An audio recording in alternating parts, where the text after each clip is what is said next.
Di sini saya mau menerangkan bagaimana seal rod bisa tahan tekanan hingga 600 bar. Sebagaimana kita ketahui, seal biasa nih, seal yang kayak gini, seal rod kayak gini, mau apapun itu bentuknya ya. Ini kayak gini, begini, ini seal debu ya. Itu ditekan 200 bar umurnya nggak lama, 150 bar nggak lama. Bagaimana biar awet?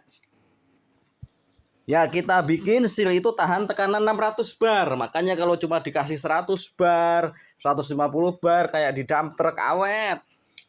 Bakalan bertahun-tahun. Yang penting oli hidrolik sering diganti. Kenapa oli hidrolik sering diganti?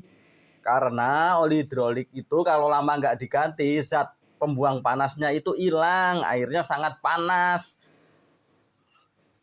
airnya seal tepo ya kan. Ini kayak ini nih, menguning ya, itu karena kepanasan. Kalau mau tahu, olinya nggak pernah diganti seumur hidup begitu, nggak boleh. Itu emang hemat tapi nggak boleh. Namanya oli hidrolik kalau di alat berat tiap 2000 jam diganti kan gitu, supaya ya itu tadi nggak panas gitu. Nah ini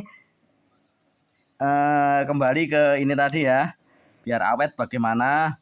Nah kita bikin dari kekuatan paling berapa ini? Ini diameter berapa? 110 ya. Ini lihat aja di buku, ini nggak nyampe 200 bar. Bagaimana biar tahan dia 600 bar? Bagaimana biar dipakai 100 bar jadi awet, 200 bar awet, 600 bar awet, ya kan?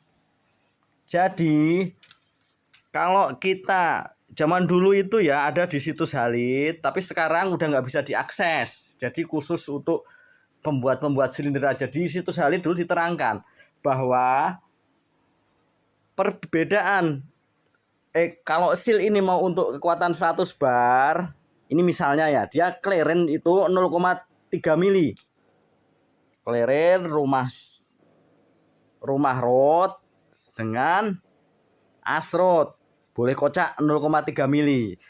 Nah itu 100 bar. Kalau mau tekanan tinggi, kekocakannya harus kecil, 0,2 apa 0,1 ya kan, supaya ya ketentuannya begitu. Prakteknya gimana? Prakteknya kalau kita lihat itu kan ada seal itu yang saya nggak bawa ininya sih, rumahnya itu nanti jelaret gini, ini garis ke atas, garis ke atas, garis ke atas, garis ke atas gitu. Itu karena celahnya terlalu lebar, apa karena tekanannya terlalu tinggi ya kan. Nah makanya celahnya harus 0,1 ya kan. Nah otomatis itu nggak ada melaret.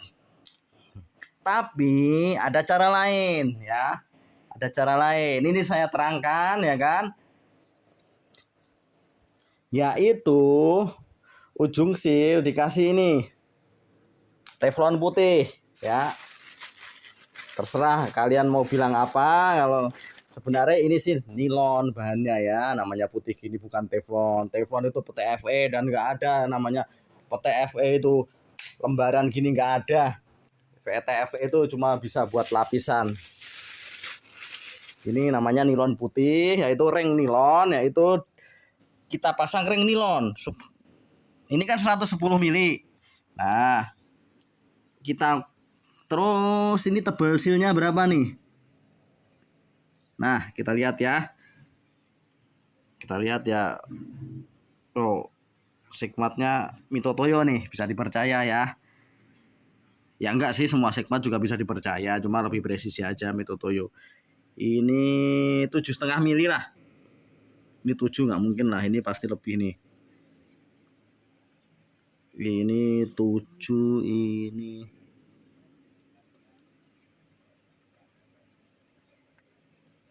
nah ini 76, 75 lah. Nggak mungkin 76 kan, 75, 7,5 mili tebelnya, berarti diameter luarnya 110 ditambah 7,5 kali 2, 110 ditambah 15 mili berapa ya? 125. Jadi ini ukurannya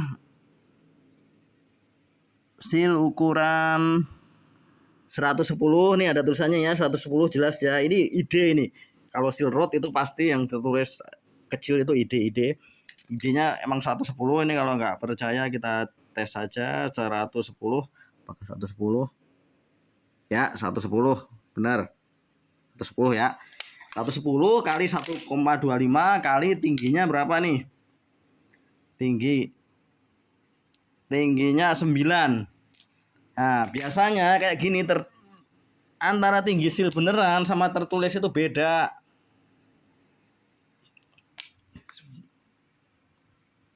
Ini tingginya bisa 10 sebenarnya. Karena ketika celah seal sama seal itu beda ukuran, ketinggian. Pasti paling enggak ada clearance 1 mili. Jadi pabrikan seal bilang ini 110 kali 125 kali 10 tingginya. Itu kalau Anda ukur di sealnya bukan 10. Karena pabrik seal udah mendesain supaya ini buat tekuk loh. Ini begitu ini kepres kan nekuk ke bawah. Kalau dipres nggak bisa nekuk ke bawah. Seal madet di dalam, rod susah masuk, makanya pabrik seal kan pinter. Pabrik seal itu ya lebih pinter dari kita lah, dia bisa bikin seal kita enggak kan. Dia juga punya insinyur ya kan, dan udah riset bertahun-tahun ya kan. Dia untuk celah 10 mili dia kasih 9, bisa lebih, bisa 8,5 bisa tuh sealnya tebelnya, walaupun dia tertulisnya 10. Jadi kita itu kalau ukur seal sebenarnya bukan dari sealnya,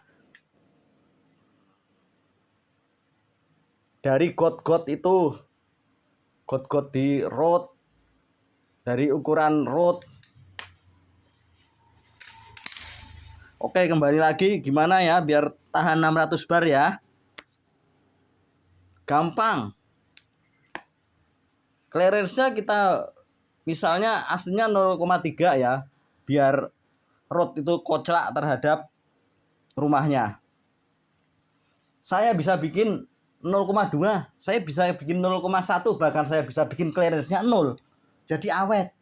Jadi seal itu nggak bakal blaret gini. Gimana cara bikin clearance-nya 0? Gampang, dikasih ring putih. Karena ring putih ini diameter dalamnya pas. Anda beli aja online banyak lah ring putih ini, apalah namanya ini. Pokoknya ring yang ini pas 110, malah kurang ini 110 lah. 110 luar 125 ya kan. Kalau tebel ini kebenaran tebelnya 3 mili. Nah, otomatis kalau kita tumpuk gini rumahnya nggak masuk dong. Tapi masuk sebenarnya, aslinya rumahnya dia itu yang ini. Kalau enggak Anda modif rumahnya, kalau enggak Anda modif ketebalan ini. Seal ini cari yang lebih tipis, misalnya tadinya tebel gini ya, tadinya tebel. Nah, cari yang tipis lah, terus dikasih ring putih ya. Jadi kan tingginya tetap lagi balik ke semula ya. Gitu ya. Cuma bedanya apa dengan ring putih ini? Clearance-nya 0. Sampai kapanpun rod Anda maju mundur ngelewatin ini nggak bakal bikin rambut ke atas. Awet seal. Emang kalian pikir seal itu di mana ngesilnya? Bukan di atas. Kalau di atas pabrikan nggak berani nih ngasih angka-angka gini. Bocor lah kalau seal itu olinya lewat. Oli itu cuma lewat ini, bibir ini sama bibir sini. Makanya kalau kalian nyongkel seal, hati-hati, jangan sampai got tempat seal itu baret. Karena kalau baret nanti bocor. Jadi kalau kita nyopot ini dengan ditusuk obeng, boleh. Tusuk obeng siapa sih nggak boleh. Tusuk, tapi jangan saya mentok. Kalau mentok nanti baret sininya udah bocor terus. Mau kalian ganti seal 100 kali juga kalau rumah gotnya itu udah baret, terutama yang ketemu ini ya, kan nanti yang ngesil kan sini sama sini doang itu seal hidrolik itu. Udah seumur hidup juga mau ganti seal juga bocor lagi. Anda bilang sealnya salah, enggak, rumahmu baret ya kan. Oke, jadi tadi gini ya, kalau nggak percaya, kalau sampean tahu sebenarnya tekanan tertinggi hidrolik itu di mana sih? Di alat apa? Di rem. Rem itu bisa sampai 600 bar dirancang.